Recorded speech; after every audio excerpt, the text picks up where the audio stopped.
En ce 19 juillet 2019, j'aimerais rendre un vibrant hommage à mon papa qui nous a quittés le 19 juillet 2012, 7 ans déjà, que mon père, ancien ambassadeur, amoureux de l'Algérie et homme politique émérite et nationaliste de la première heure, il a laissé un vide énorme. J'aimerais lui rendre hommage parce qu'il était, au-delà du fait que c'était mon père, c'était un homme politique qui aimait l'Algérie et qui avait su dire non au moment voulu, parce que la politique algérienne à cette époque-là n'allait pas de pair avec ses convictions. Ensuite, hier, il s'est produit un fait que je qualifierais d'ignoble, de scandaleux, de honteux pour un pays comme le nôtre qui a versé tant de sang pour son indépendance et qu'on connaît et qui connaît très très bien la valeur des martyrs et du combat politique. Je parle de la profanation de la tombe du docteur Kamel Delfkhar.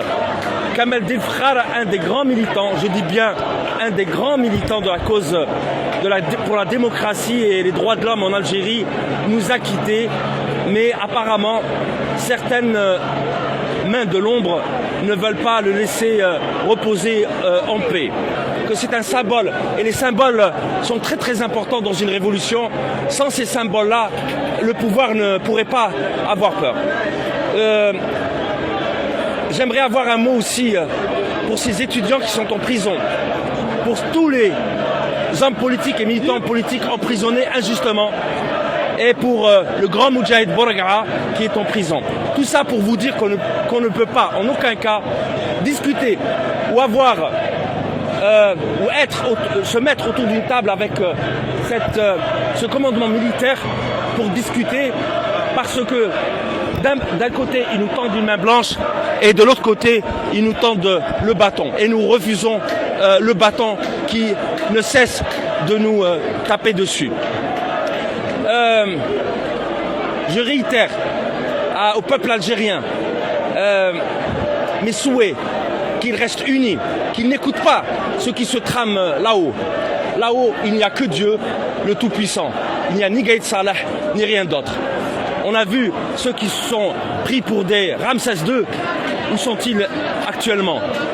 Je terminerai par une touche sportive qui est l'exemple même de cette révolution, parce que grâce au défi, grâce à la persévérance, grâce à la volonté des jeunes et des moins jeunes, de tous les Algériens venus de tous bords, de l'étranger, venus du sud comme Boudaoui, du nord, de l'Oranie, ça vous donne un peu les 6 régions militaires qui ont combattu l'impérialisme et le colonialisme français et qui ont pu nous permettre de recouvrir notre indépendance. C'est grâce à des jeunes comme Andy Delors et son histoire magnifique qui nous donne tant d'espoir.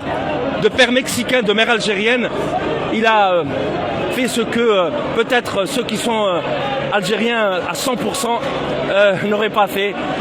Vous me permettez de le saluer militairement, Andy Delors, et de lui dire: tu es un exemple pour tous les jeunes Algériens.